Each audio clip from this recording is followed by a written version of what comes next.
Hello! What's up? Let's see. Ooh, that's way too dark. Graham Elwood, Tormented. The tormented artist comes before you. Hey, everybody! Let's make sure my hair looks good. I still got TV hair right now. Okay. Woo! Hold on. I forgot to put water next to this. Hold on.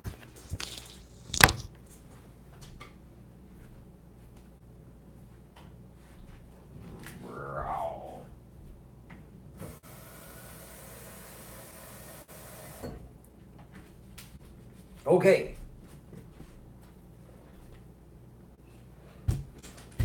Oh. Hello. Can everybody... Let's take ourselves way more seriously than we should. Live control room. Events.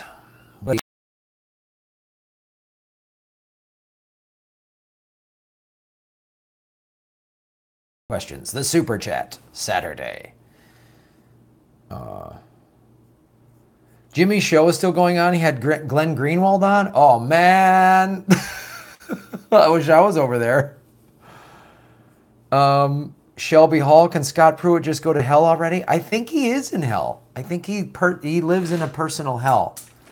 He has to live in a personal hell, Scott Pruitt. So I think he's there. I think it's already happening. Hold on. This seems... There we go. I don't know why this side is brighter. I have it completely turned down. Yeah, it is of his own making. I don't know why this one is so... All right. Hello, Bluebill 51. Socks and blessings. Hey, guys. Kimberly Schwanke, happy Saturday Night Fever. Yeah, let's go dancing. Let's go dancing. Jimmy Dore was on the FNX Comedy Experience last night. We recorded his episode. The Miserable Liberal was there. It was really cool. It was good. It was a good show. It'll air in 6 weeks. So episode 5 aired last night. I know it's a little confusing because like one that we're airing one and shooting one on the same day. Dents from Germany. Hello. Thank you for calling me a sexy beast. That's what I feel like. I feel like a sexy beast who has a Batman figurine. I'm seeing red for Ed all over cars here in Phoenix. Wait, what does that mean exactly? Red for Ed? Interesting. Ooh. Let me see what that is. I'm going to Google that right now. Boom, boom. Red for Ed.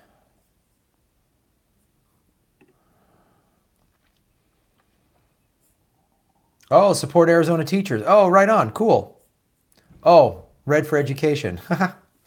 The teacher strike. Right on. That's awesome. Dens from Germany. I've always wanted to know what you do for your living. Only comedy? Yes. I've been making my living as a stand-up comic since I was in my 20s. I started when I was 18.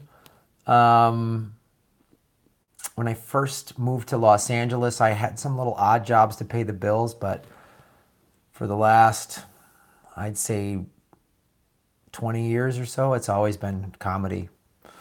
Right now, it's the directing the FNX TV show. I get a little bit of money from podcasting, a little bit of money from this, but this is how I've always made my living. It's been an entertainer. When I first graduated college and was living in Chicago, I waited tables at Bacino's Pizza on 75 East Wacker. It's a fine piece of pie they serve over there, Chicago style. Stuffed pizza. And then within a year after college, I was making my living as a stand-up comic, driving around the Midwest, telling jokes in bars and nightclubs. And then when I moved to LA in 1995, I said, I don't want to be a road, just all on the road. I want to work in film and TV. So that means I had to stay here. So I moved furniture here in LA on the weekends. I worked in a hotel in the AV department. I had this horrible suit. This shitty suit. I was a poor employee. I was a poor employee. Then I got a job writing. And you just sort of do whatever you got to do in LA to stay afloat. And I wasn't on the road as much, and I would go out on the road a little bit here and there. And then I got the strip poker game show in 1999, and that's been it pretty much. So,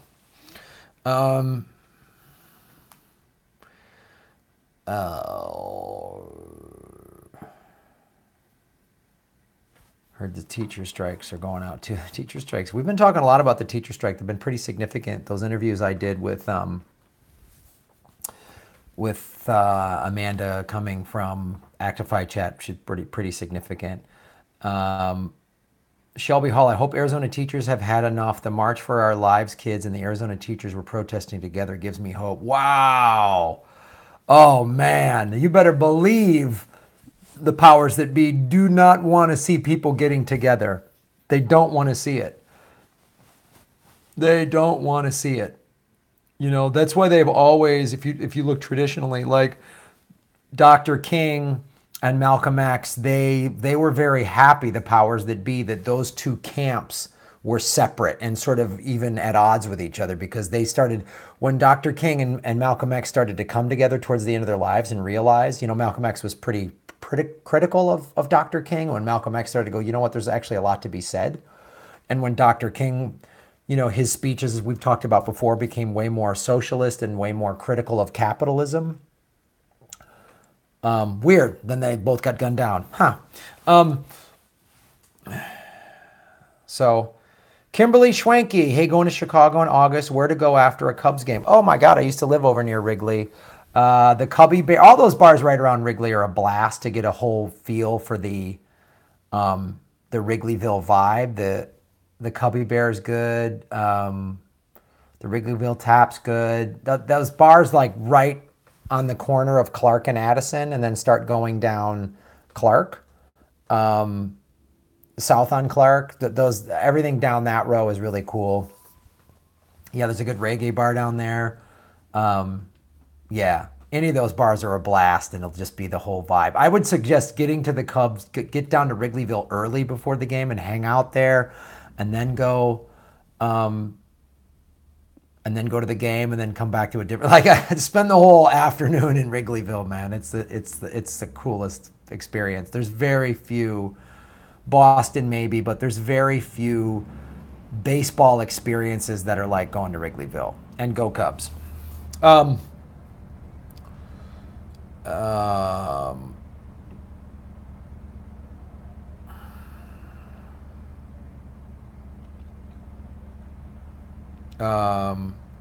are we at here?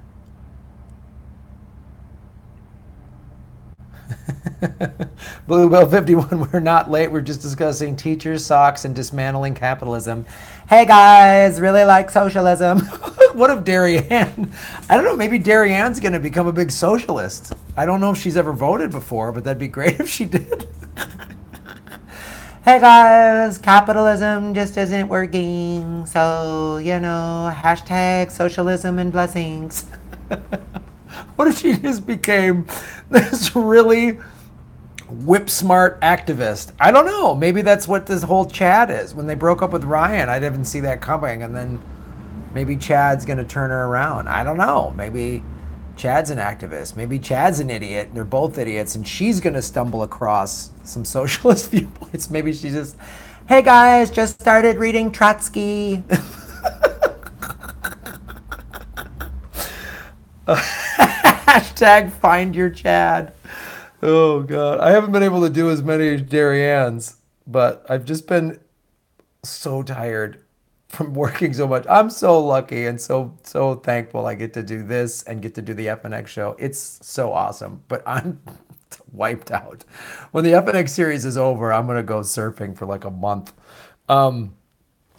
Phil Britton, Door with Glenn Greenwald was a kick-ass show today. Very interesting to watch after Graham. Yeah, wow. That's so Jimmy, man. It's so cool what he's doing that his show has gotten so big that he can just like these people want to be on his show because of how big his audience is. And I mean, God, he gets to interview Glenn Greenwald. That's the that's so awesome, man. I would just be like, so that's right on. Can't believe trying to fight the powers that be. Shelby Hall. I seriously almost cried when I saw they were together. I'm sure you're talking about Dr. King and Malcolm X. The end of the Malcolm X movie that Spike Lee made in the 90s when it shows that photo of the two of them, that actual photo. And that brought tears to my eyes when I saw that movie in the 90s. Also, if you watch I Am Not Your Negro, in that movie, that documentary, the James Baldwin documentary, they show a TV interview with the two men on TV in like some sort of like Dick Cavett type setting, talking. These two very articulate guys with different points of view, and it was just it's fascinating. It's just like wow. And you also feel, I felt at least, this deep sense of loss of, man, if these two men were still alive today, how would things have, but that's the whole 60s. What if Bobby Kennedy was still alive? What, what all these, hey, you got a revolutionary idea? Boom, put one between the eyes. You want hope? You want to end the war machine? Well, take you out. I was just watching this documentary about the Beatles on Netflix that was produced by the BBC. And basically it was showing how the Beatles, if you want to see what the 60s were about, just look at the Beatles music. They started as a pop group in the early 60s, and I want to hold your hand, right? I love their music, by the way. I can't sing. I shouldn't try to. But as the 60s, became peace and love, and then when they were talking about it was 68, 66 or 67, I think, was the summer of love, and 66 maybe. And then 68, the left became more radicalized and wanted to be more, there was more violent repercussions. There was the 68 Democratic Convention. There was all the riots, the protests, after Dr. King was killed. After Bobby Kennedy was killed, there was riots in Paris. There was riots all over the world, and the young people and the establishment were really like fighting. And there's that song Revolution. You say you want a revolution, but if it comes to destruction, brother, you can count me out. And then Lennon would even say in, and he was conflicted. But ultimately, John Lennon said, I'm going to stick with peace. And then when he married Yoko Ono, they had the love-ins and the bed-ins and stuff like that. And it showed that then the people from the left were like were critical of the Beatles, because they were like, no, man, it's not peace and love anymore. It doesn't work. And that was the conflict between Dr. King's nonviolence and Malcolm X. It was like, by any means necessary.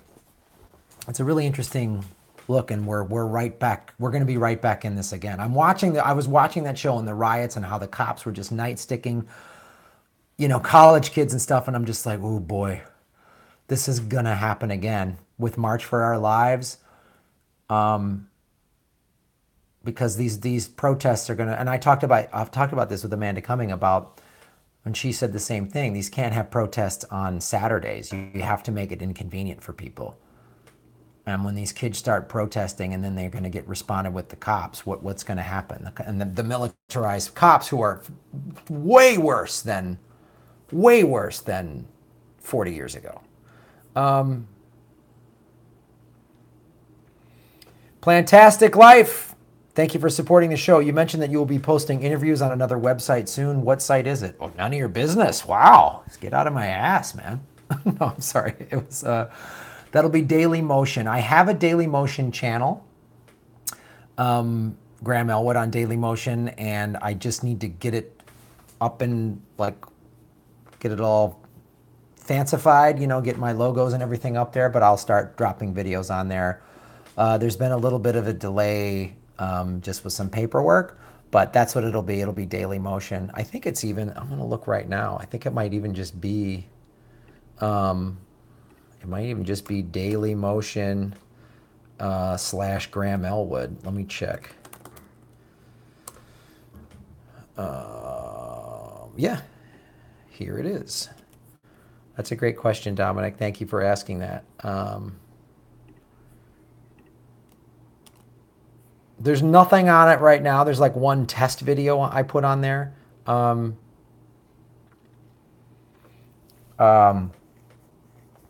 But that's a great question. And Plantastic Life, Dominic, thanks again for supporting the show. People should check out Lennon's Give Me Some Truth pertains today. Oh my God, you're dead on, dude. What has happened in the late 60s, early 70s? We are back again. The difference is people, the March for Our Lives is actually, hopefully will start to morph into it should be an anti-war movement, because March for Our Lives is sort of the war that is happening against all of us with no gun regulation. And,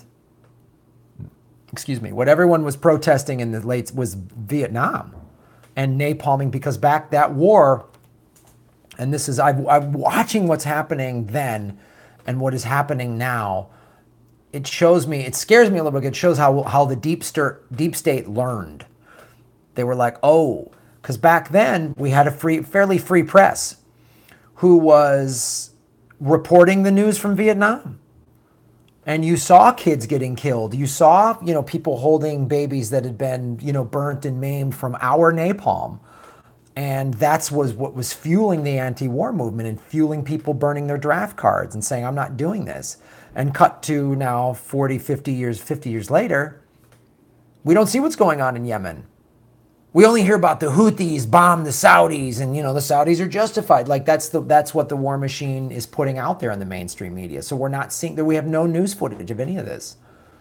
Where's the news footage of what happened to the Palestinians a week ago? Where's that news footage? So, it's like crazy.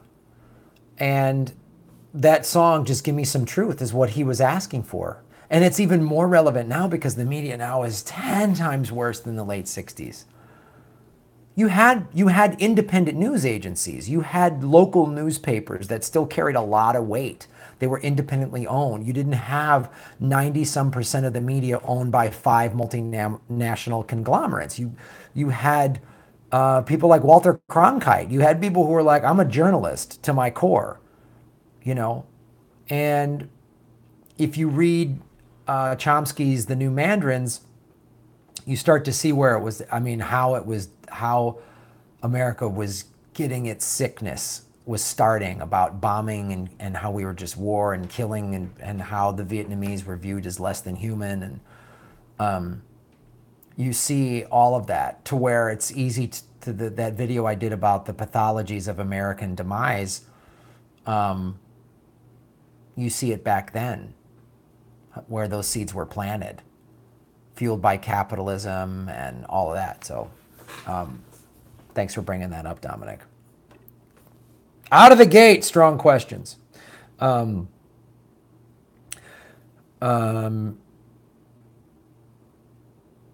Shelby Hall, people are waking up to this bullshit. I'm a pretty ordinary citizen, and when I'm this pissed and getting involved, it means a lot of other people are too. Yes, you are pretty, Shelby. I know that's not what you meant. Alejandro Alonso, hello from Mexico City. Love your show. What do you think about the militarization of the border with our country? Well, you're going to pay for the wall. No, I'm kidding. Alejandro, thank you so much, man. I love this show. It's people from all over the world. It's so cool. Unfortunately, Alejandro, the militarization of the border with Mexico is just part of the American military machine and how out of control it is. Trump has used the wall with Mexico to galvanize his base and to get people to view incorrectly oh, Mexico's the enemy and we got to lock those people out. And it just shows the typical hypocrisy of America. And, oh, the Mexican drug cartels. Yeah, there's Mexican drug cartels doing awful things. Who's funding them? Oh, it's all the Americans buying drugs. It's just so typical of America. We are creating more problems, and then our reaction to these problems is to blame another country or another group of people and do it in such a racist way. And yeah, America, everyone's got to be on some type of drugs or high or something because they just can't cope with the reality of how awful this society is. We have everything we could ever want here. It's like, why would people need to be drunk and high all the time? Right? Because I think America has a sickness. So, and then it's funded, that what a lot of that is, Alejandro, is a lot of racism. America's a very racist country, and it's easy to aim the racism against Mexico because it's a country of brown people. We don't have more Canadians cross the border illegally than Mexicans do, and yet there's more Canadians in this country illegally than Mexicans, but they're nice and white and pretty, and so that's why it's unfortunate. And I thank you so much for watching and supporting the show. And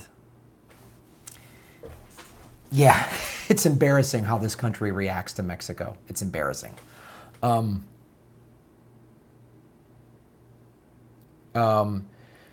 420 LA, the shit was off the charts. Like old school Democracy Now! Meets Jimmy Dore comedy. Boom. Awesome. Kimberly Schwanky, go Mets. I cannot say that. I'm just repeating what you said. Phil Britton, politics is the new video game for the 21st century.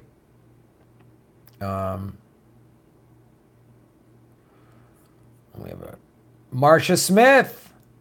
Thank you so much for supporting the show. I know going some of you from Jimmy right to me is a lot, but some of you really dig it.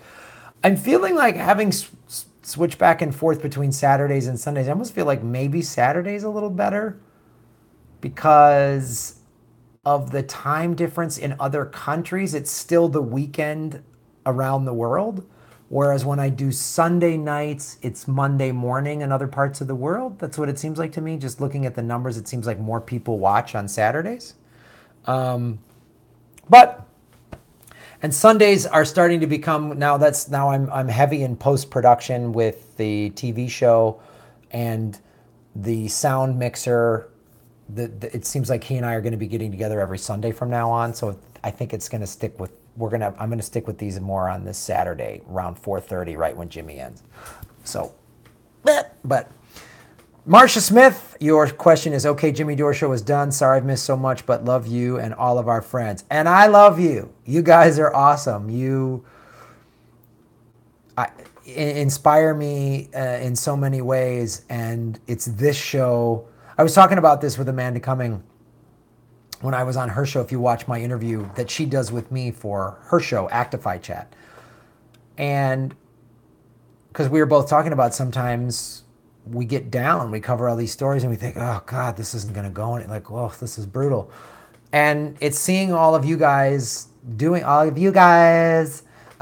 it's like, it inspires me because I don't feel like I'm alone. I don't, we all know this as just a progressive going on the internet. You just feel like we're told that we're nuts and we're all alone. And when you come to this show and Jimmy's show and all this other stuff, you feel like you're not alone. And there's a bunch of us. And you guys are all supporting the show, which I very much appreciate. So Marcia, thank you so much. Kate! Earlier in the day might be better because it is time for dinner in New York City and Chicago. Well, you can't just sit there and just wolf down some food while we're doing this? Come on, Kate. What, have I got to rearrange my whole life for your food? No, I'm kidding. I know, that's a fine question. I realize I'm like, 4:30 on the West Coast is probably a good time, but 7:30 is, I don't know. I don't want to do it at the same time that Jimmy does it. And I think he starts his at 2 or 3 o'clock. So, this might be the best option. I know it like cuts into your Saturday night. So I don't know. I can't please all of the time zones around the entire planet, but I appreciate that. Kate, I appreciate you supporting the show and offering that suggestion up. That's why Sundays at like 3 p.m. Pacific were good, because then it's 6 o'clock on the East Coast. I don't know. I'm gonna have to switch. It won't. There's no time I'm gonna be able to stick to, just because my schedule is so nuts right now. It'll keep being. I'm thinking the next month or so, it's gonna stick with Saturdays around this time, just to give you a heads up, because Sundays, like I said, are gonna be me with my sound mix guy probably. So thank you, Kate. I appreciate you saying that, and I hope you're eating healthy, nutritious vegan meals, because Kate, I know you want vegan guns, right? Hey guys, just making vegan guns. Suns out, guns out. Hashtag guns and blessings. Thanks. I don't know what I'm saying. There's some other super chats that I want to mention. Okay, there's... Oh, Sean Soboleski. Thoughts about Corday coddling to the NRA in Ohio. Of course, I mean, it's going to happen. They have a lot of money. The NRA gets all of their funding from the gun industry, which over the last 10, 15 years has gone from like a $3 billion industry to like an $11 billion industry. So they have a lot of money.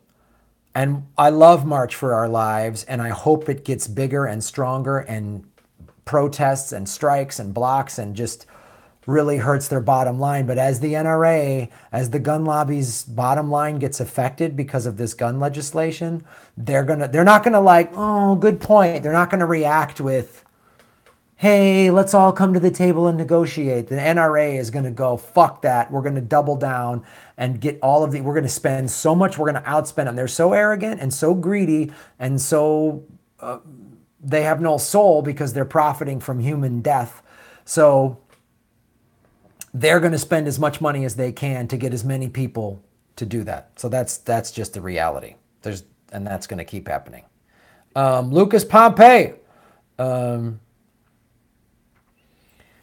You should talk to Dave Anthony about being a guest on The Dollop. You do have the best rage-inspired comedy. Thank you, Lucas. I know Dave quite well.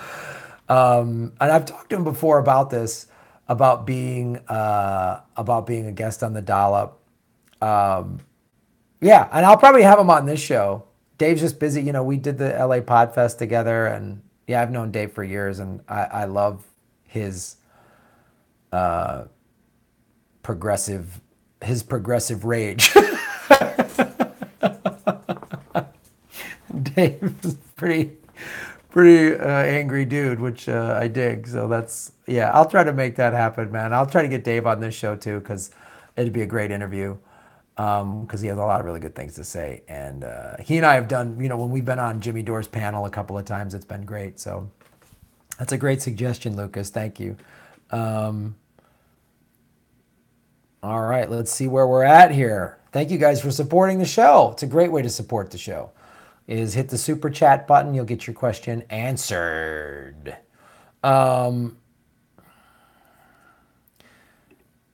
Komitz, chowing down on a vegan Reuben. Keep rocking, Graham. Oh, yes. Sean, thank you so much. Sean has some great artwork, you guys. I try to retweet it. It says retweet it. I mean, I say it fast. It sounds weird. There's a place called Real Food Daily in Los Angeles that makes a vegan Reuben, and it's fantastic. It's fantastic. It's so good. So Sean Komitz, thank you so much for supporting the show and for eating a vegan Reuben. Thanks for hashtag Reuben, vegan Reubens and blessings. You're fantastic, Sean. Thank you for supporting the show. Jeremy Chase, Jimmy hoping for Graham today. Haha. um, Jenny Lynn, I'm sure you guys heard about the false flag in Syria. Oh no, I have not heard about that. Jenny, what is that? Where is that?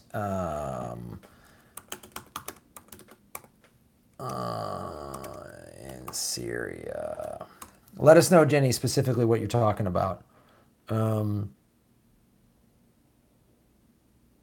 I haven't heard anything about that. So let us know what that is. I'd like to discuss that. Lucas Pompey, thank you for supporting the show. You should interview Joel Salatin or Justin Rhodes or both on sustainable farming. Oh, those are good people to know. Yeah, the sustainable farming thing is really intriguing for me, and there's a a documentary that came out several years ago called Collapse, and one of the things that I think his name is Michael Rupert talked about is how the difference between North Korea and Cuba. And one of the things that Cuba did when they were facing financial problems was encouraged its citizens to grow its own food, and in urban like farms, like backyard, rooftops, decks, and that's something I would encourage anyone to do. I wish I could. I wish I just had a little teeny swath of backyard to grow some food in. I would absolutely do that. But I'll interview Lucas. I'll try to reach out to Joel Salatin, Justin Rhodes on sustainable farming, because sustainable farming is really, it's another thing that is interwoven with everything we're talking about here in terms of Green New Deal and helping everybody and becoming more, and it's another thing. So sustainable farming then can help dismantle and undermine the corporate farms, the Monsanto style of ruin the earth for profit. Good system they got over there.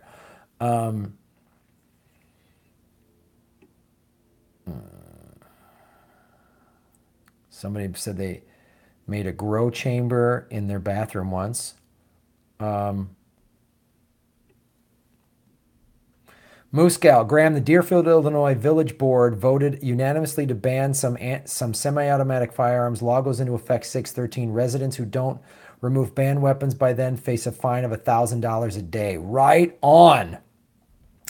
Deerfield is where, that's the North Shore of Chicago.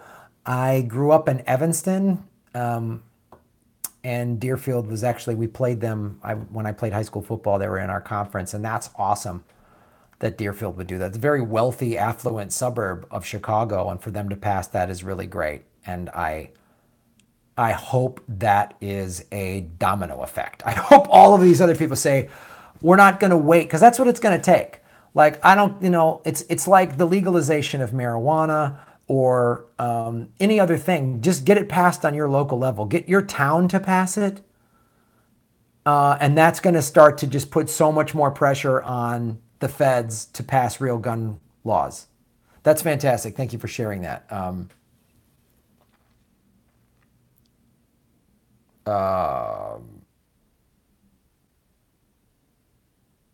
So let me go back to what Jenny Lynn. So Russia has vowed to attack if U.S. bombs Syria. Let me go back to this. Jenny Lynn, another chemical attack outside Damascus today. Oh, man. It's really, yeah. And as Wizard John points out, anything to keep the troops in country. And yeah, that's what's going on. So as they're ramping up Syria, we got to ramp up the war somewhere. Either that bullshit, we thought there was a missile attack on Oahu a month or so ago, 2 months ago or whatever. Like, we got to have a war somewhere, and anywhere we can provoke Russia, because Russia and China are saying they don't want to use American currency and they want to get off the petrodollar. So we got to push that as much as we can. So, man, thank you for bringing that up, Jenny. That's exactly, that is a false flag. And so we want to bomb Syria. Now Russia's saying so we're on the brink of nuclear war. Thanks. That's great. That's great. Way to go, deep state.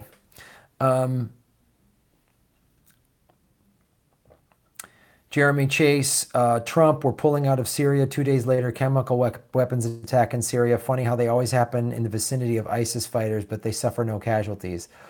I know.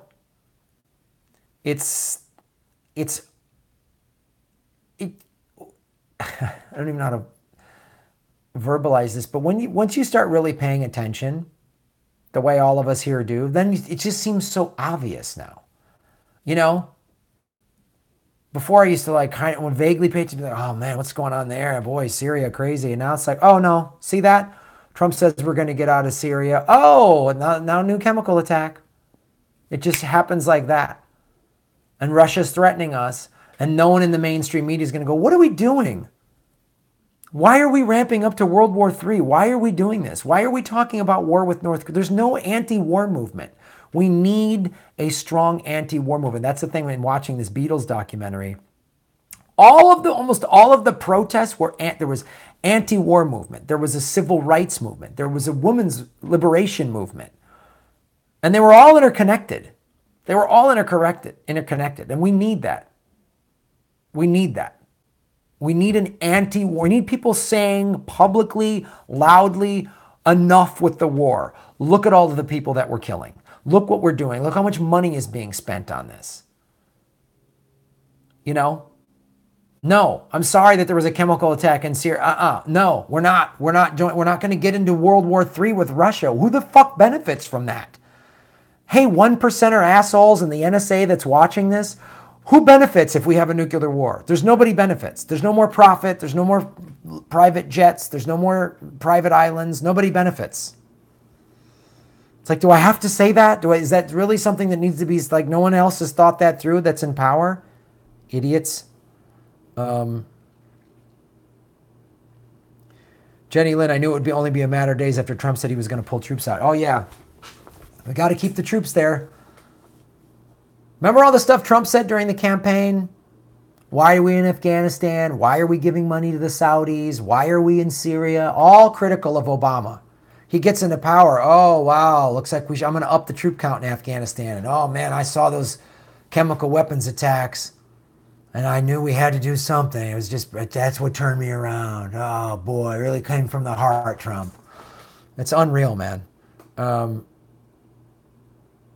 Bluebell 51, it's like when Obama achieved a ceasefire and the military attacked Syrian troops and you killed it. Yeah.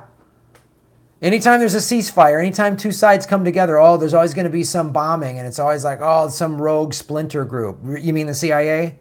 Is that the rogue group? Phil Britton, the sarin gas used in the Middle East was made in America. Yep. Cacti juice, the petrodollar would be the reason for us to go to war. Yeah, that's why we always go to war.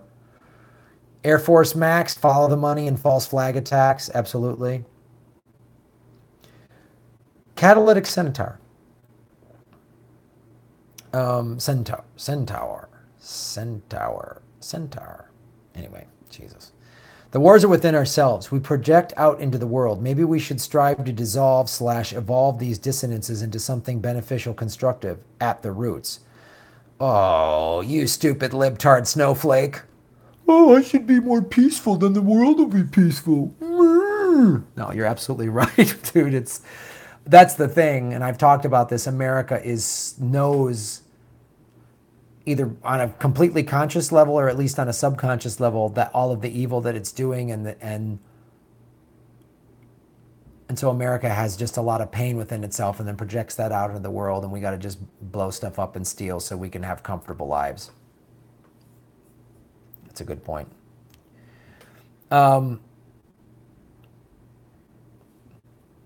Balthazar228, thank you for supporting the show. How much hashtag red baiting can Jimmy and you take? Is TY2 Rebel headquarters? Because it looks like Cloud City. It's hashtag it's a trap, hashtag Mick resistance, hashtag still withering. Oh, man. I just don't watch a lot of TYT because I've just been seeing too much of this red baiting stuff. And it just bums me out. And there's all these documentaries coming out, Icarus and all, whoa, talking about, you know, the death of Stalin and all this stuff on Netflix. And you're just seeing how the deep state's just like, get it out there, get this out in the subconscious. Russia, Russia, Russia, Russia, Russia, Russia bad, you know, Red Scare 2.0, Soviets, remember the Soviets. You know, they just, it's a bummer. It doesn't make any sense to me. Well, it does. It's money. You know, when big money comes involved in stuff, who's writing the big money checks? And if you're going to take these big checks, you better believe the person writing them is going to expect something in return. Unless the person writing the check is like a progressive socialist billionaire who's like, I want you to put out your progressive... I would love that if a progressive socialist billionaire said, hey, Graham, here's a bunch of money to put your channel out there. I'm backing you. Say whatever you want to say. Go for it.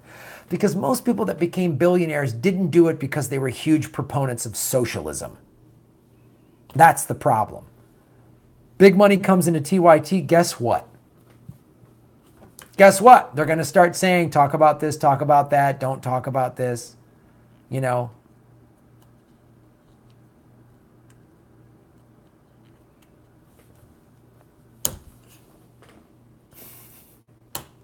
Look at me.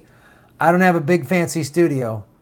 And if the day comes when I have a big studio, which is a goal of mine, I won't sell out the integrity of myself and this show to get a big fancy studio. I won't. I'd rather do this in my fucking apartment till the day I die holding up a fucking Batman figurine like a 12-year-old than goddamn sell out and talk about Russia, Russia, Russia. That day will never fucking happen. Because every day I go surfing with Putin. He's a good surfer. Thanks, Balthazar228. God, I like this today. You guys are on fire with your questions. Hold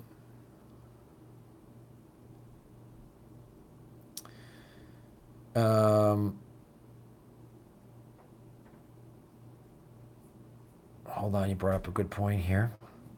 Kimberly Schwanke, I do like some of what TYT talks about and can't wait for the climate change documentary that comes out. That's good. I'm glad they're doing that. I mean, there's a great saying that's just take what you want and leave the rest. And so if there's some articles or some journalists or some videos that TYT is doing that are still solid, go for it. That's great. I don't want to just blanket write off somebody. I don't want to just like I'm not going to blanket support somebody. And watching with a critical eye is important. Just be aware. Just be aware of what's going down. A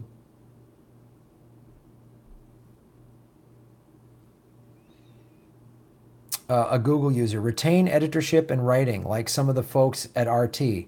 I think Ed is the one guy who retained editorship. I don't know though. Yeah, that's a good point. Well, if that ever happens, and there's been a little talk about that, but if anyone ever came to me and said, Graham, you know, we want you to join our network or here's some money or whatever, I would say I would get that in writing. I get the final edit. I get to say whatever I want to say. And if I do a video that's like, fuck the people funding me, you know, like the overlord, fuck them, they're lies, I get to say that. And if they don't want that, then I won't take the money. I won't. So,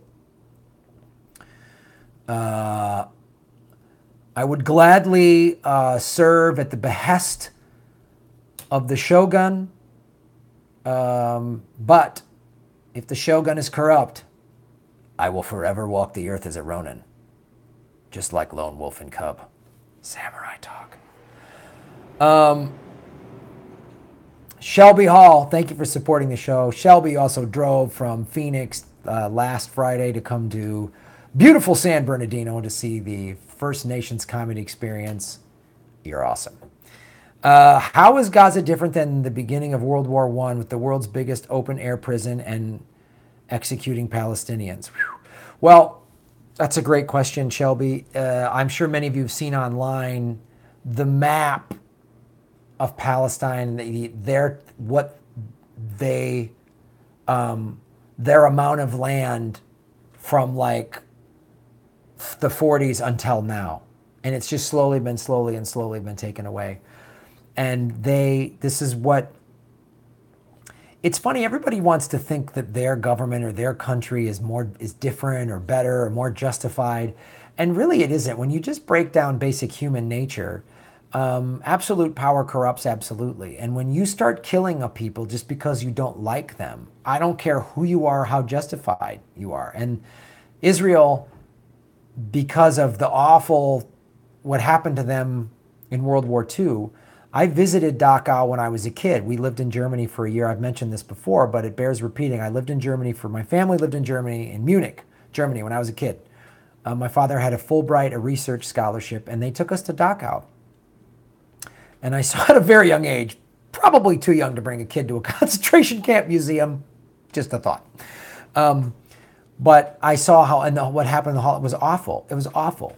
That type of anti-Semitism is horrifying. But it's why the treatment of the Palestinians by the Israelis is even more offensive, because it's just not right. And they use the same tactic, right? The Palestinians are all terrorists. It's all Hamas, and they're blowing up Israel. So this is their doing, and that's not that accurate. It's not that accurate. So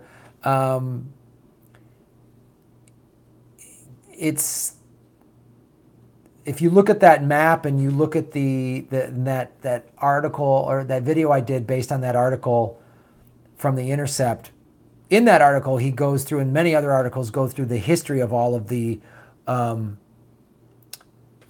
violence and the murder against the Palestinians and how awful it's been. And if you say, well, look, here's all the Hamas bombings, okay, but it's pretty awful how the Palestinians have been treated, and it's pretty horrible how quiet people in the West on the left have been just from a week ago. So Shelby, thank you for supporting the show, and that's a great question. All right, where are we at here?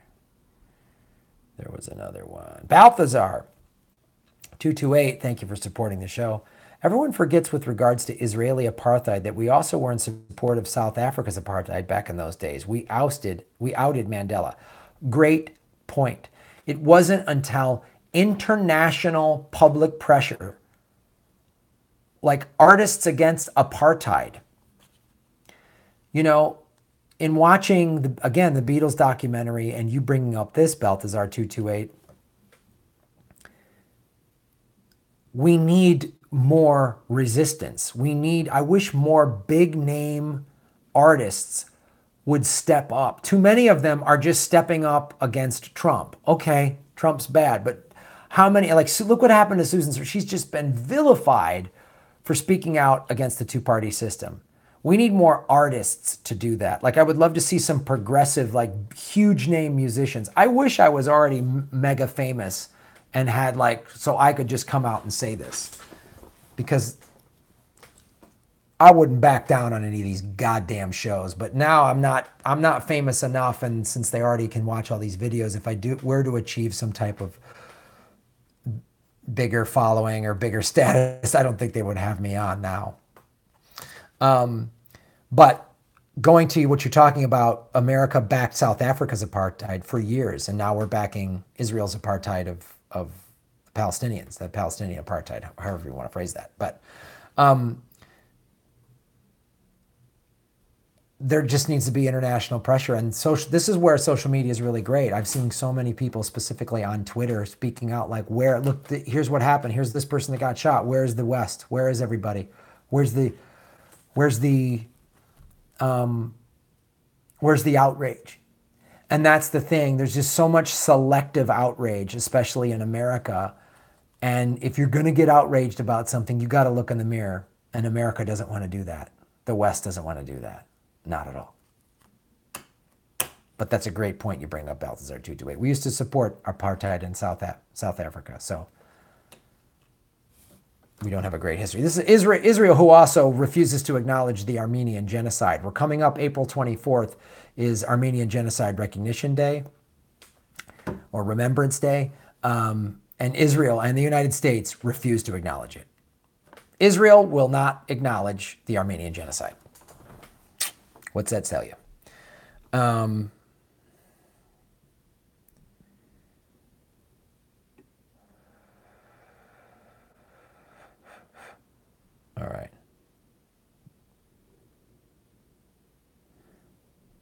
All right, what are you guys talking about? Kevin Eckhart, Tom Hartman had it in his contract with RT. Oh, bringing back the keeping editorial control. That's a good point. Shelby Hall, I meant World War II, not World War One. Yeah, good point. World War II. Yeah, that's the map I've seen. Is since World War II, the maps of, I'm sure if you Google it right now, you can see it. It's all over the internet that shows Palestine from World War II. There's basically 3 maps, and you see all of this like green and since World War II, and then in like the 70s there's less, and now there's even so.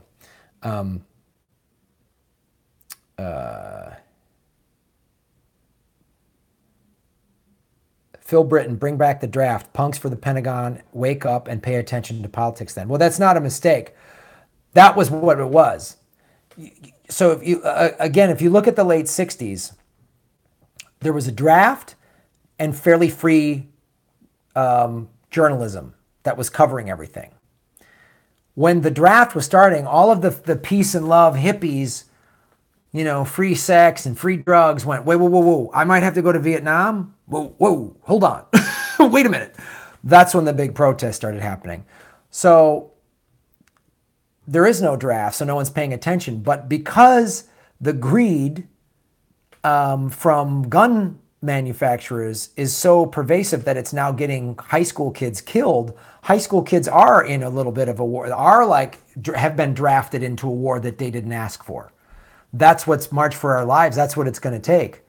And if I was president, I would have 2 years of service. Everybody has to do 2 years of service. Everyone. If you don't want to join the military, fine. 2 years of like Habitat for Humanity, 2 years of Peace Corps, 2 years of AmeriCorps, 2 years of Doctors Without Borders, something. Everyone has to be of service. And you're a rich kid, you're a senator's son, you're going in the Marines. The 1%ers kids will all go into infantry positions. That's what I would say. Your parents make whatever, a $500,000 or $1 million or more a year. You're going to be a grunt, not an officer. Not an officer. You're going to be a grunt.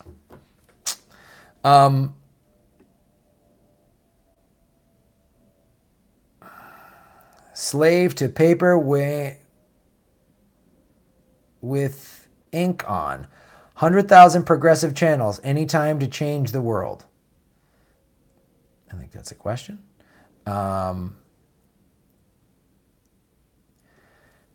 Kimberly Schwark, how do you support the show without leaving the live stream? Yeah, there's a little dollar icon. You can press that. And then that's all these people who's have hit that. Their question comes up. I will absolutely read it. You can also go to patreon.com/Graham Elwood and support the show on a monthly basis. You get bonus content. You can send a check to the P.O. Box, which is at grahamelwood.com. You can get the address there. So that's a great way to support the channel. Or you can do like what Shelby Hall just did.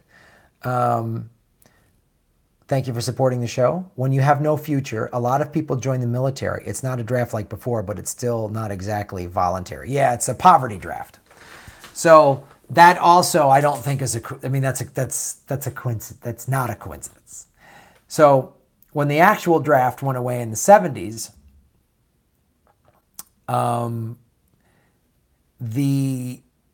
they've been creating a poverty draft.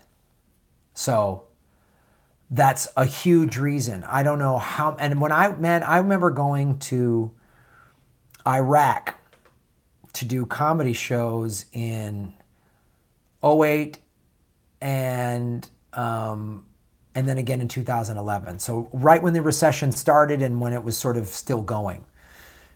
So many people said, oh, this is my third tour. I'm like, wow, 3 tours. Why? They gave me a $10,000 or $20,000 re-enlistment bonus. I had to. There's no jobs back in my town, back in wherever, Oklahoma, Kansas, middle of the country. There's just no jobs back there. So I had to.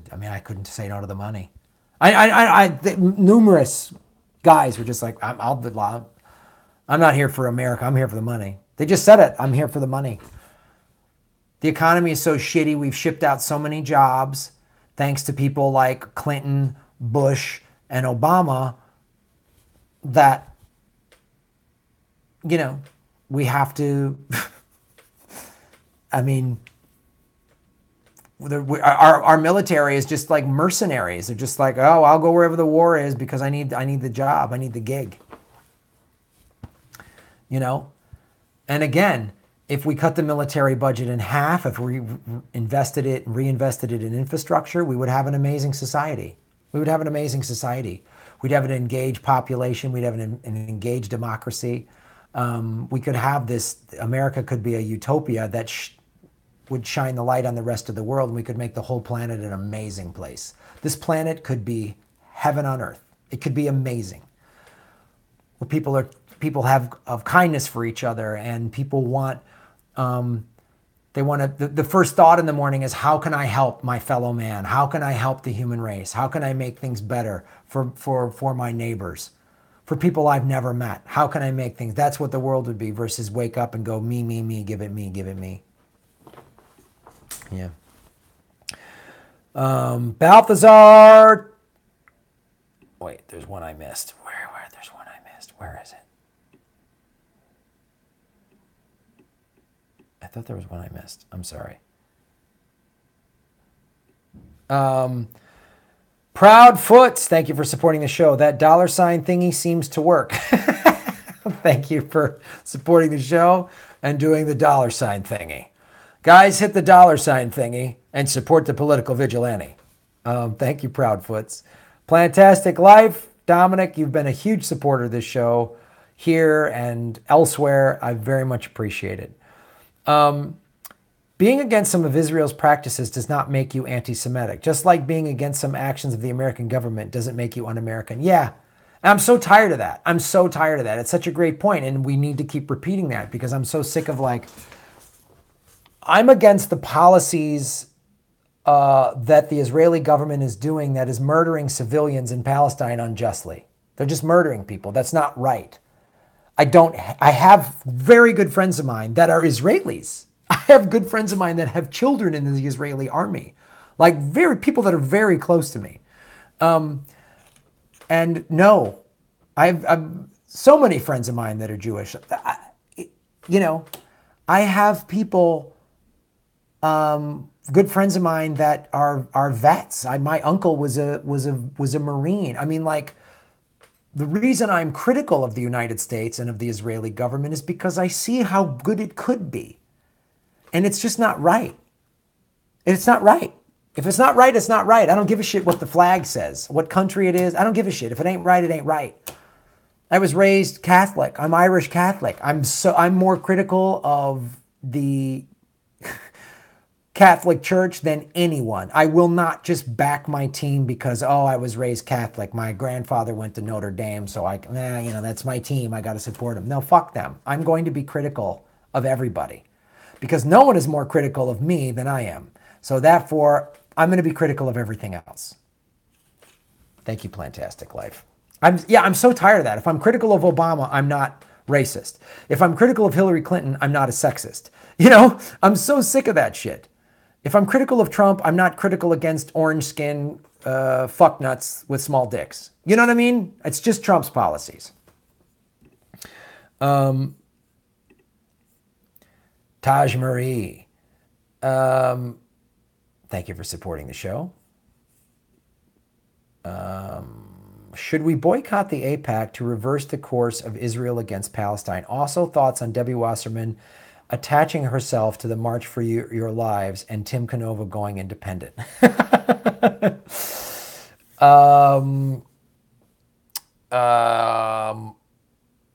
Yes, she's awful. Let's see if he's holding true. Okay, next question. No. Taj Marie, thanks for supporting the show. Yes, boycott AIPAC. Any of these, look, man, any of these PACs that have corporate or war money or just no, don't acquiesce on that. That is your purity test. So yes, absolutely boycott them. Anything that just smells of corruption or this organization or this government gives it nope. If a big corporation is giving money to a PAC, it ain't right. Then that corporation's agenda is gonna motivate that PAC. That's it. You don't need anything more than that. Debbie Wasserman Schultz trying to attach herself for March for Our Lives just shows you how the Democratic Party is a bunch of gutless sycophants. She doesn't give a shit. Like, she's just like, oh, hey, oh, these high school kids finally had the stones to step up to the gun lobby like the Democratic Party never had. So, oh, I'm going to jump on. She's the worst. If Debbie Wasserman Schultz, it's just call her out. Call her out. Anybody, and I hope these kids that are doing March for Your Lives don't make, there's a bunch of people going to try to jump on your fucking bandwagon. Don't let the Debbie Wasserman Schultzes of the world do this and hijack. They're going to, because she will hijack your movement and make it about, yeah, we got to support Nancy Pelosi to get reelected. You know, she'll just slip that bullshit in there. That's what she will do. She just sees an opportunity because she is soulless. She cheated in the Democratic primary. She cheated the country out of having an actual socialist progressive president. We could have Bernie Sanders right now. We could be talking about all the great things America is doing and how, man, there's real hope now and things are turning around and this is awesome. She helped ruin that possibility. She helped ruin that dream. So fuck her for trying to get on board with March for Our Lives. She's a fucking parasite. She should be in fucking jail, right? There is a woman in a position of power abusing her authority. Hashtag me too. Every progressive should say hashtag me too because she is an abuser. She is abusing the Constitution. She's abusing the Bill of Rights. She is abusing the desire for freedom and equality because she backed and cheated. She backed a warmonger in Hillary Clinton, a pro-banking warmonger, and she cheated an independent progressive from a hippie commune called Vermont. So fuck that lady. Tim Canova going independent. This is interesting to me because I want to see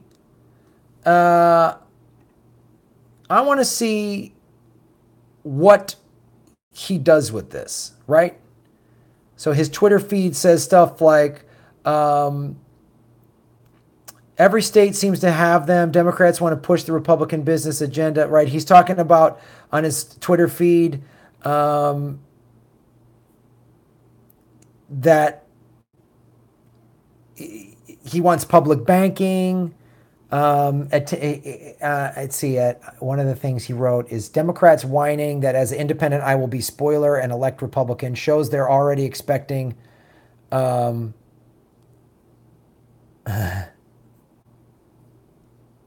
defeat in three-way race, not us. We plan for victory and to protect and verify, vote the same. We will have election integrity and progress for all.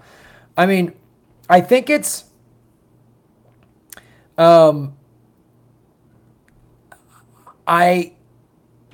I'm curious because, right, so Tim Canova, this is what it says on Wikipedia, an American politician and law professor specializing in banking and finance. So where is he getting his money, right? I mean, on its own, I think it's good. Just somebody bailing on the Democratic Party and running as an independent. Is he going to be a real independent? Because I don't put anything past the fucking Democrat. I mean, there's somebody right there going, just some billionaire or somebody's going, hey, just run as an independent, then you'll get all these progressives to just vote for you. So that's my question. Is he legitimate? Is he legitimate? Or is it just more, they're just desperate, like Debbie Wasserman Schultz attaching herself to the fucking March for Our Lives?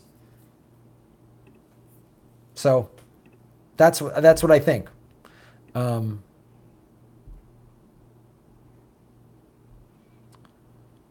are we at here? George Ho, shout out for Allison Hartson's new office in San Diego. Yep. A big fan of Allison Hartson, what I've seen thus far. It's, yeah. And I hope she unseats Dianne Feinstein. If she does, that would be huge.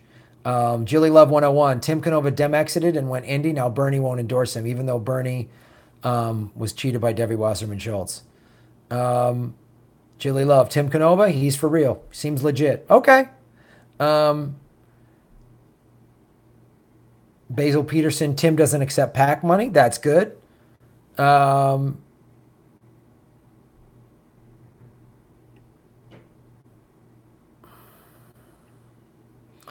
Lucas Pompey, check out Dirt, The Erosion of Civilizations by David Montgomery, easily the most important book of the 21st century. Good to know. Jenny Lynn, Jilly Burney is walking the tightrope. It was clear that he either made a deal or was threatened not to back Tim against Debbie Wasserman Schultz. Yeah, I'm just having more and more reservations about Burney, man. I don't know why he keeps at every turn keeps acquiescing. If he's waiting to do some big, like, if it's a strategy, and so he's going to run in 2020. So at some point in the next year, he's going to go, I've tried. The Democratic Party is, we can't do it. I'm running. Once they like anoint their corporatist, is he going to do that? That's sort of my idealized hope. But I'm wondering, man.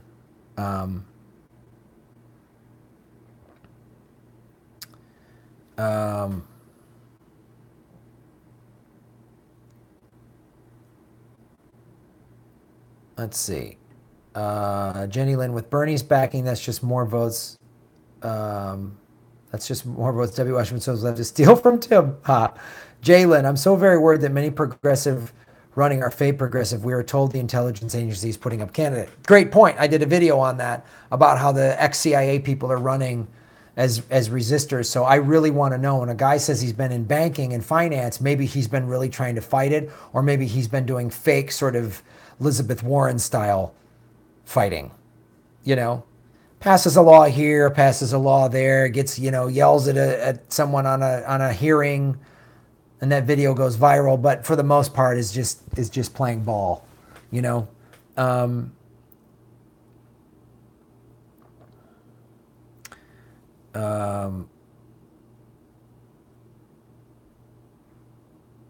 Britton, I think Bernie's greatest gift was teaching others how to be a Bernie. Time for him to help, not run. Could be true. Marcia Smith, I also like David Hildebrand, who is also running for Dee Feinstein's seat as one of our California senators. Yep. I just hope whatever they do, they unseat Feinstein. And she's not just replaced with just a younger corporate version.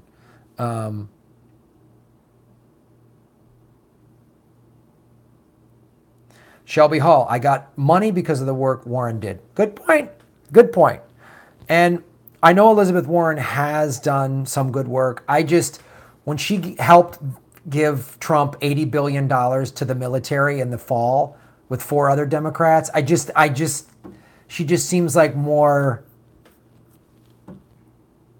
like Obama passed some, environmental legislation and a couple things here and there. But when push comes to shove, he will back the corporate machine. That's my fear. So Elizabeth Warren does some things that helps you get some money back, and you go, awesome, like Obamacare. It helped me. My yearly insurance costs were almost a little over $3,000 less a year, which is great. But we know we could have had real single payer health care, and we could have something with a public option, and instead we got Romney care. Do you see what I'm saying, Shelby? Like I'm a fan of Obamacare in terms of it's cheaper than what it was, but I know it could have been so much better, and that's because Obama and the Democrats also caved into the healthcare industry, or were not caved, but just were paid by them. So that's why I'm more demanding now than I've ever been. Plantastic Life, thank you for supporting the show. I'm interested in what this community thinks about Bernie's chance to win the Democratic nomination in 2020. My opinion, Plantastic Life, the DNC won't give him the nomination. They'll run somebody else. If Bernie wants to really truly run for president in 2020, I think he's going to have to do it as an independent. I don't see the DNC getting behind him or real progressives like Tulsi or Nina Turner. I just don't see it happening. I think they're pushing Kamala Harris. That's who they want. Right? So they can say diversity, first ever female black woman as president. They'll push that because that's their stock and trade is identity politics. They won't, and the fact that she did not prosecute Steve Mnuchin when she was Attorney General of the state of California, that she let One West Bank do whatever they want. That will never come up, and that's what they'll push. And so they'll push Kamala Harris over Bernie. That's what it'll be. That's what it'll be. That's my opinion. I don't know what anyone else thinks, but that's my opinion. Julie Love, incumbents, CIA, and corporatists. Those are our choices. Yeah. Cyberclue talking to Jenny Lynn. I agree. It's not Bernie. It's the policies we want. So if he starts to slide, find someone else and fight for those policies. Absolutely. And I cannot say that enough. Back the policies, not the person. It was cool. We all got involved because of Bernie, and that's great. But it has to be the policies. And if the politician starts conceding and acquiescing and taking a little bit of money from this and, I'll play ball. Fuck them, man. Go with the policy. Go with the policy. Go with the person that is pushing the policy that you want. And tell that person, if you waver, if you acquiesce, I'm dumping you. Let them know this. Let them know this.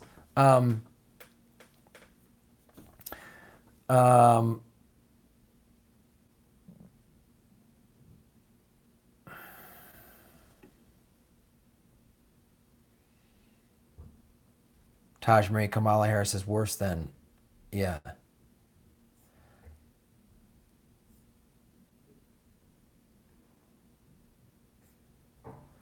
Phil Britton, Kamala Harris as Attorney General could have stopped Mnuchin and jailed his vulture capitalist. She took the money and fucked us all over. Yep, her and Obama.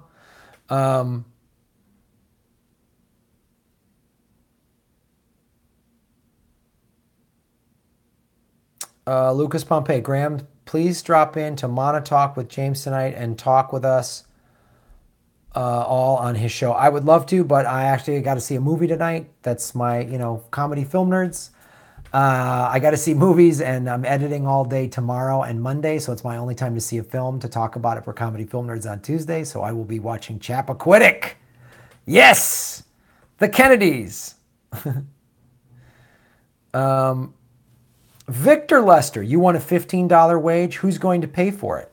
The corporations that are having record profits, Victor. What do you think these massive corporations are doing? This is they have had record profits after profits after profits after profits. That's who's going to fucking pay for it. You think these billionaires, these one percenters are just barely getting by? Oh, because these people were paying $9 and $10 an hour, just bilking us dry. No, fuck them. How about your third summer home gets sold so people can have a livable wage? Look at Jeff Bezos. He is the richest person in the history of the fucking human race, and he has employees on goddamn food stamps. That's who's going to play for it, Victor. So either you're naive or you're a fucking corporate bot. Thanks for watching the show. Jesus Christ. To Jezza we are.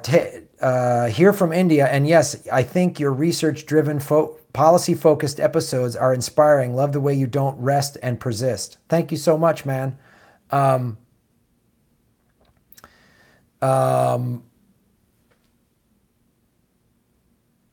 Victor Lester, Benzo is going to paying for it. Man, get your grammar figured out. Nobody knows what you're talking about.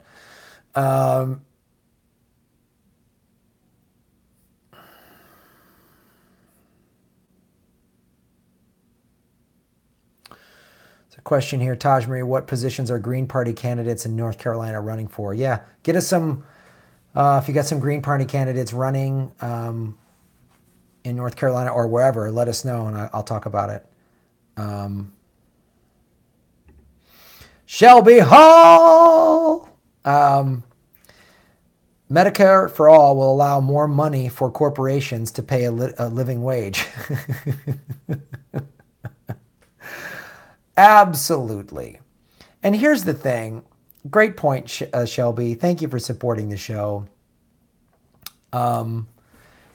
Here's the thing, the short-sightedness of greed is a fear-based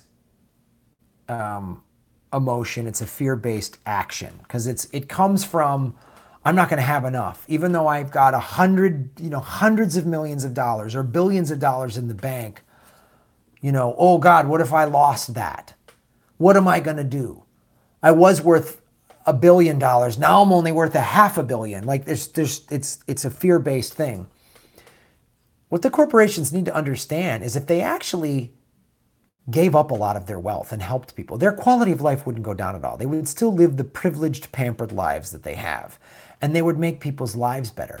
And in the long run, it would be actually more sustainable for their companies and their businesses. Because right now, they're on a collision course with complete revolution or total collapse of society or end of the human race. Like that's what they're facing. And if they were to allow this to happen, meaning giving more money to giving better wages, supporting Medicare for all, supporting green jobs, helping people around the world and starting with their employees, they're actually, if your employees have good health benefits and are making good money, guess what? They have more money to spend in the economy. So the fact that these corporations, they're killing the goose that laid the golden egg, and they're doing it for fear-based reasons, and they don't get it. They don't get it. So yeah, that's the other thing too. The point that I believe you're making is if Medicare for all, if the government paid for that, then corporations they would have more money to spend on. Right. That's a good point. But the corporations have money to do it now. They have money to pay. They have money to give their employees great health benefits and a livable wage. Amazon could do that without blinking an eye. So, yeah. Thank you, Shelby, for supporting the show. Phil Britton, Americans are into immediate gratification, not long-range thinking, and with an overview, unless you are a Republican think tank who thought this out 40 years ago. That's a good point. That is a good point.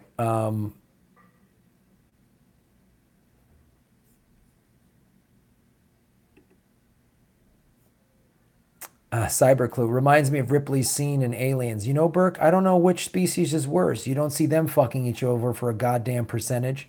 Yeah, I know. Paul Reiser plays the corporate guy that wants to bring back a species to America because it's good for money. That's the thing here. Like we talk about the terrorists or street criminals or gang members or whatever, and they're awful. They're the worst people. Are they? Are they worse than these corporations that could help millions of people and don't? Are they worse than the people that profit from death? Like the military-industrial complex and the gun lobby? Is a street criminal who's probably more of the result of failed policy and greed and capitalism versus the 1%ers that control everything and could make everyone's lives better? Who's worse? Jeremy Chase. Richest country in the fucking world where people don't make enough to feed themselves, receive health care or an education, but we have $700 billion for the war machine. Yeah, exactly. Always got money for war. It's like that old joke. A guy comes running out of a casino in Vegas. He sees a rich man in a limousine, and he runs up and knocks on the window, and the rich guy rolls down the window and goes, "I'm sorry, I just found out my wife needs an operation, and I don't have the money to get it, and I know you're a wealthy guy, and could you please help me out? I need a lot of money to help save my wife." And the rich guy goes, "Well, I just saw you come out of that casino, and how do I know if I give you this money you're not going to go right back in there and start gambling again?" And the guy goes, "Oh, I got gambling money." That's an old joke. Letterman used to tell that joke all the time, but that's America, you know. "Oh, I got war money." I mean, we can't fix the infrastructure and have drinkable water and health care and college tuition, but I got gambling money. I got money for war. Holy shit. This is the biggest donation we've ever seen, I think. Well, I don't know how this converts, but to Jezza we are. Thank you so much for supporting the show. I don't know what currency symbol that is, but I appreciate it. What will it take for a revolutionary like MLK to rise again? For example, if we need a revolution against war, intervention, etc., why do protests today end in week and protests are not focused on one issue? Oh, man. That is a great point. And we need somebody like MLK. We need, as I've said, an anti-war movement. Not one protest, not the Women's March once a year. Okay, that's great. You know, not people protesting on a Saturday. Okay, that's great. We need a movement that's like, we're not going anywhere until this changes. Why it's so difficult is because look what happened. MLK was murdered. Bobby Kennedy was murdered. JFK said, I want to break the CIA up into 1 million pieces. He was murdered. Malcolm X was murdered. Do you see what happens? So if you buck the system too much, you are murdered, you are put in jail, you are vilified, right? You are pushed to the outside. They will come after you. I mean, maybe that's why somebody just brought this up earlier. Maybe that's why Bernie has backed off. They went after his wife. They went after his wife, and maybe he just said, that's it. I can't, you can't go. And I get it. You know, I get it. If I had a wife and children and someone was threatening them, that might be the thing that would make me back down. You know, or if they tried to take my surfboard, well, then it's all out war. That's why, to answer your question, T. Jaswi R, forgive me for mispronouncing your name. That is why protests end in a week and they're not focused on one issue. Because they will crush you. They either buy you or try to break you. They've learned that instead of assassinating people, it's much easier just to buy them. There's no reason to assassinate Obama. Everyone's like, oh, he's going to get killed. There's no way he was going to get it because everyone's like, this country's so racist, which it is, and some Klan member's going to shoot him. No way. I'm sure some Klan members wanted to, maybe even tried it. Maybe they even stopped him. We didn't hear about it.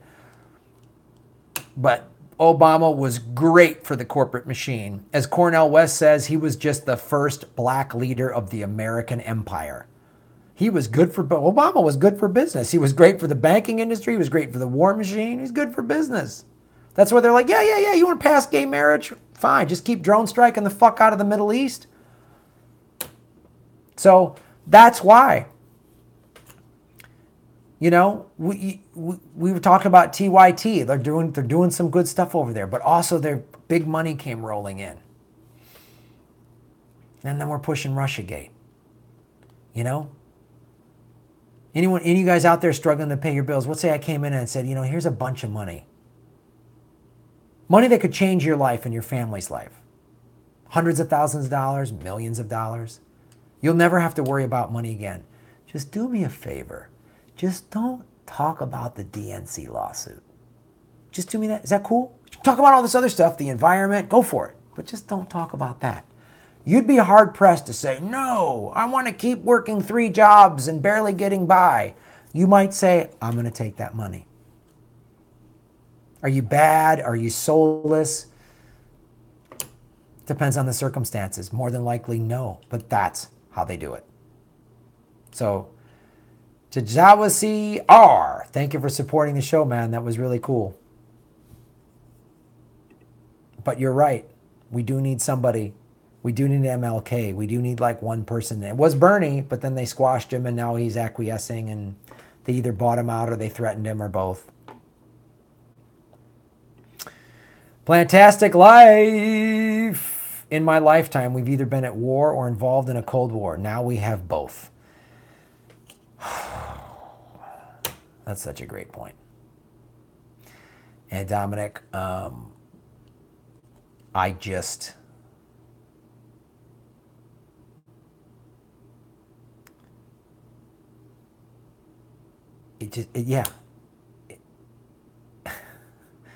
maybe you and I are around the same age, but that's the same point. I was born in the middle of the Vietnam War.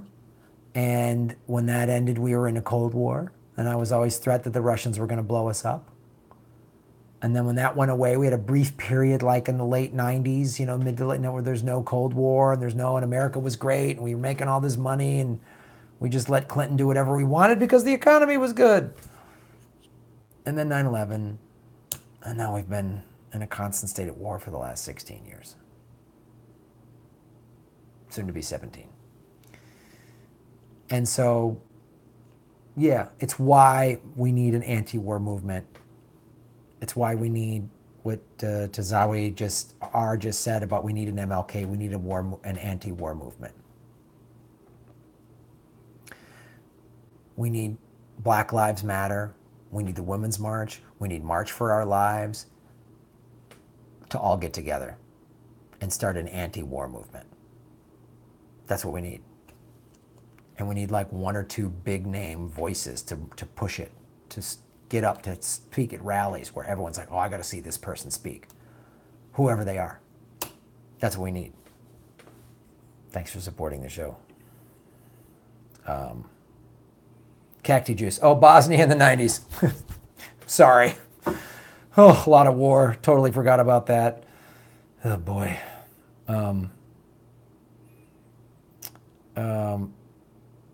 Bluebell 51. Pretty soon our wars will be old enough to vote.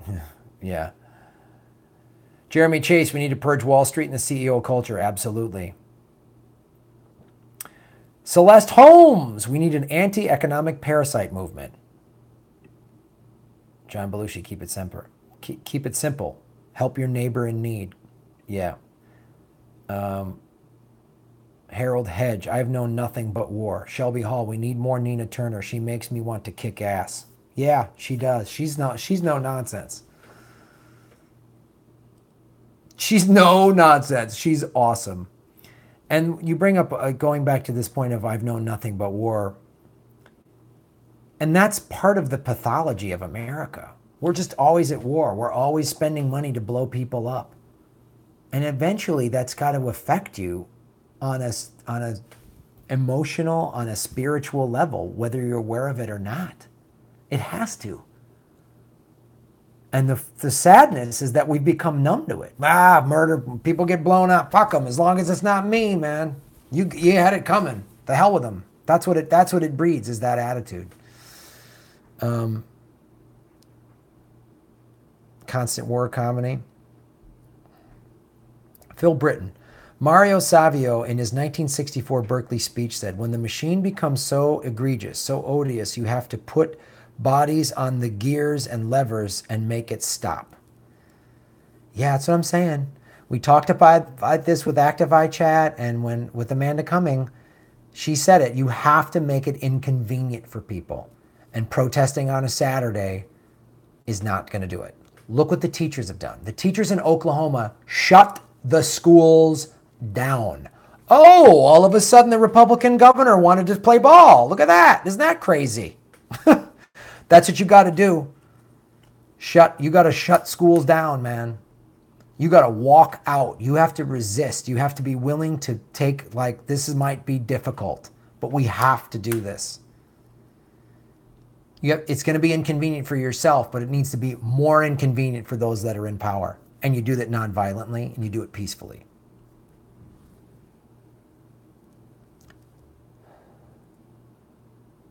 Lucas Pompey, climate change plus soil depletion equals end of the human race. Yep.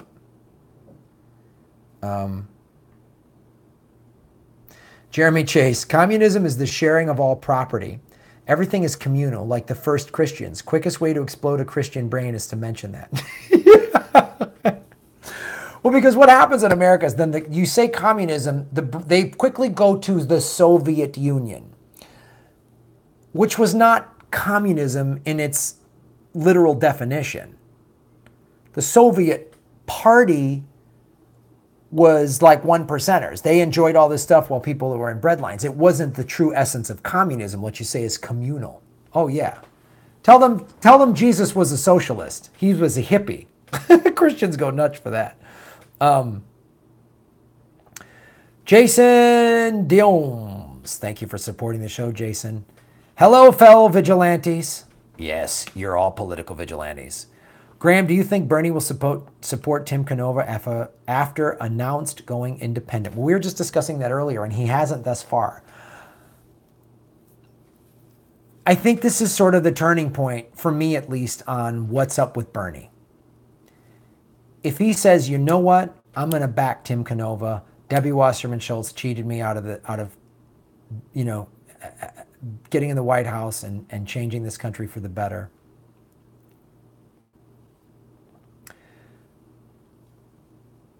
I'd like to see him do it. I'd like to see Tim Canova being like, this is the moment where Bernie says, all right, I'm done with the Democratic Party. I'm going full independent. I'm an independent, because he is. He's not a Democrat. Bernie is an independent. He changed to Democrat just to run for president. And when they took it, when he didn't win, he immediately became an independent again. So if he decides to do this, this is a turning point. This could be the moment where Bernie says, fuck this, I'm done. I'm an independent. The Democratic Party can't be saved. Let's do this. Me, Nina, let's run in 2020. Let's do it. I want him to do it. I'm beginning to think he's not going to. I'm beginning to think he's just going to keep acquiescing to the Democratic Party. But we can back Tim Canova. And if you're in his district, vote for him. If you have friends or family in his, vote for him. Tell people who live there to vote for him. That's what we can do. So, Jason, thank you so much for supporting the show. I don't think I've seen your name on this before, so thank you for joining us, and I appreciate it. Got to wrap up here soon, guys, but I got one more Plantastic Life. Dominic. I'd like to see the next Super Bowl halftime performance surprise everyone and perform Give Peace a Chance. Imagine the response. Yeah, exactly. Instead of some like, oh, her nipple showed. Oh, my God.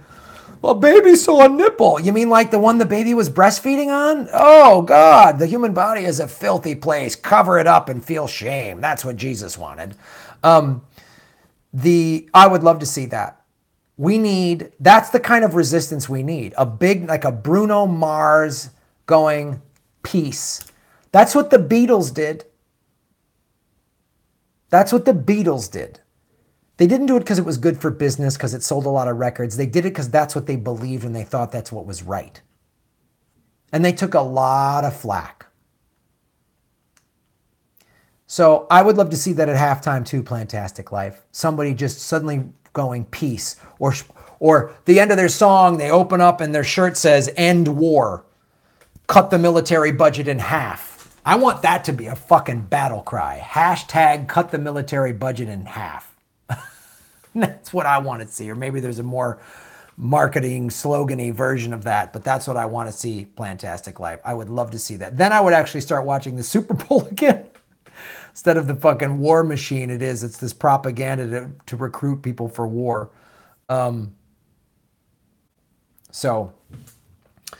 Well, guys, I got to wrap this up. I got to go see a movie about the Kennedys killing people.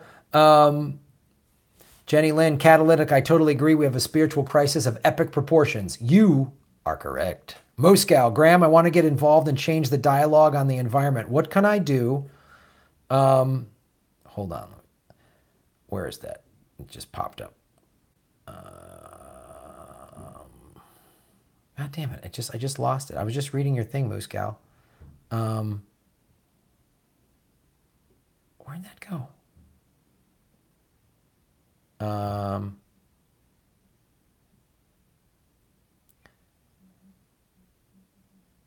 man. Sorry. You said, what can we do to get involved in the environment? I believe was your question. I can't find it again.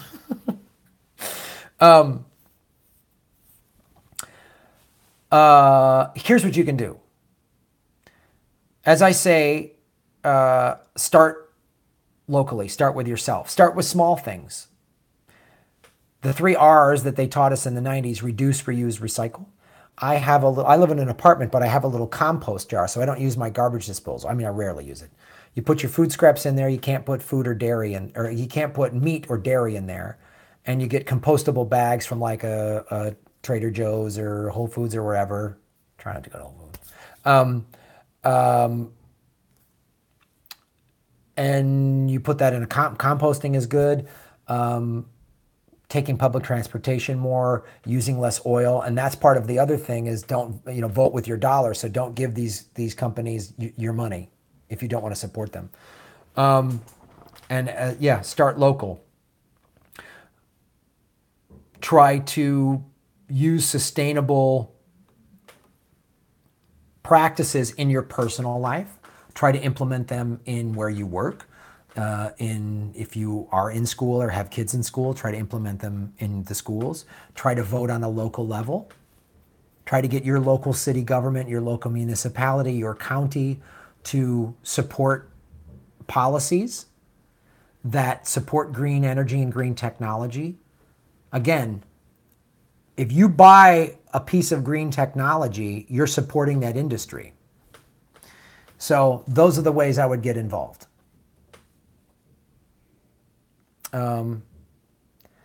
Moosecale, I'm in an Illinois suburb. Public transportation doesn't go a lot of places and for a limited time. Okay. So there's carpooling.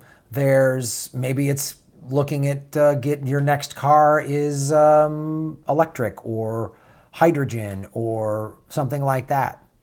Little changes you can make throughout your daily life, and know it, you can't do it don't be like, and don't get overwhelmed and if I don't do everything and start living off the grid in a commune, forget it, I'm part of the problem. Just make little steps here and there. They make a difference. Turn the water off when you brush your teeth. Think about how much water you save doing that. It seems like a little thing. It seems like that's not that big of a deal, but it's huge. Think about how much water is wasted if you just leave your faucet on when you brush your teeth. Put a glass under there. Just do this once. Put a glass under there and brush your teeth and keep the faucet on. Okay? And then see that glass of water. How many ounces is it? 8 ounces, 10 ounces, whatever. And then think you brush your teeth, twice a day, 7 days a week? Add that up over the course of a year. So if you stop turning your faucet and think that way with every little thing. Keep the lights off in rooms I'm not in. Little things like that. Makes a difference. So, Carl Walsh, go plant-based.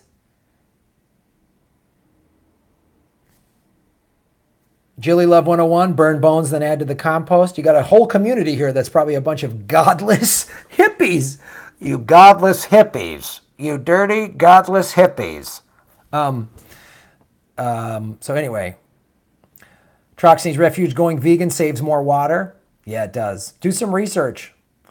Going vegetarian, man.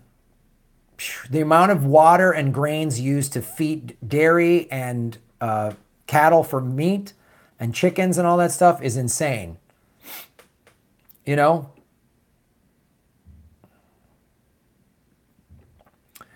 Bluebill 51, Hun, I live in the woods. There is no public transportation. The closest store 15 miles away, and it's a Walmart.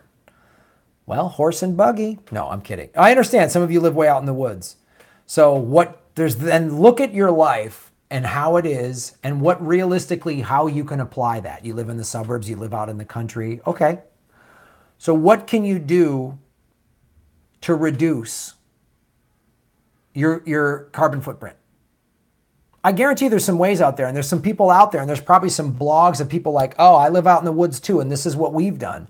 Maybe it's putting a rainwater catcher, reclaiming a lot of the rainwater and not using as much water, because I'm sure if you live out in the woods, you probably have a big piece of property. So there's things like that. And rain barrels, man, you put them under your drain thing, and then you put a spigot at the bottom of it, hook a garden hose up to it. It's amazing. You'll be amazed how much water you save in a year. Little things like that, Carpool. Maybe you can ride your bike. I don't know. I'm just saying there's solutions out there. I talk in terms of because I live in a big city, but if you don't, there's solutions out there for you. And this community here probably has some for you. So, interview Rob Greenfield, the most sustainable dude on the planet. Bluebell 51. I went off grid. I put up solar panels and I moved my well to a generator. So I only pump twice a week. Boom. Bluebell 51. Throwing it down. Nice work. Well, you guys, I got to get to see this movie. One more. Tajawi R. 400 rupees. Currency is Indian rupees, just $7 for you, man. That's so good, dude. I appreciate that. Thank you so much. for supporting the show. Question. I think genuine third-party option is the missing link in the evolution required in American politics. Away from partisanship, away from red-blue ideological myopia. Man, you are dead on, dude. We talk about this show all the time. Perhaps you're new to the channel, and I appreciate it, and I love when people bring this question back up, and we will continue to talk about this. I really think it's why the Tim Canova thing is very interesting, either running as an independent or a third party. I think we need a viable third party, and I think it needs to be labor. And maybe the Democratic Socialists and the Green Party need to merge. We need some dynamic thinking here. We need some new, like, never been done before type of shit to go down. And I think third party is a strong, viable third party. If a workers' party and the Green Party got together, because that's the thing with the left. The left needs to go back to getting behind workers' rights. That will unite the red state people. That's what will do it. So you bring up a great point, and I appreciate you supporting the show, and I appreciate all you guys supporting the show. And because, yeah, you're right. The two-party system is a myopia. People just... I started a new joke about this. Nowhere else in America do people say, well, lesser of two evils. You got it. I wish...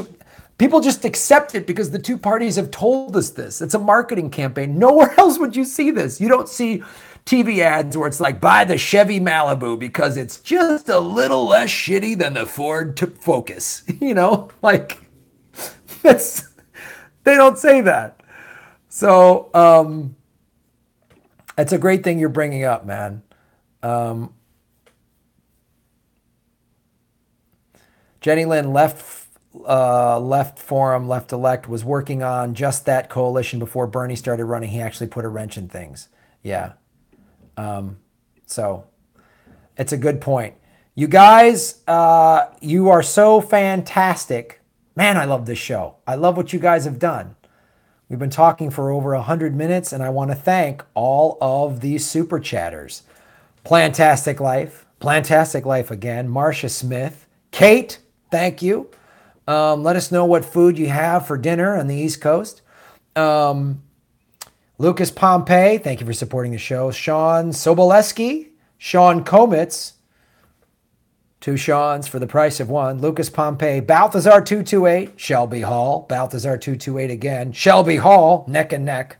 Proudfoots, Plantastic Life, Taj Marie, Baby Gerald, Plantastic Life again, Balthazar 228 again, Shelby Hall again, Tajawi R, thank you so much, first timer, Plantastic Life, Jason Diomes, thank you so much, I believe you're a first timer, Plantastic Life, Tajaswi R again, I probably pronounced your name 6 different ways, sorry about that.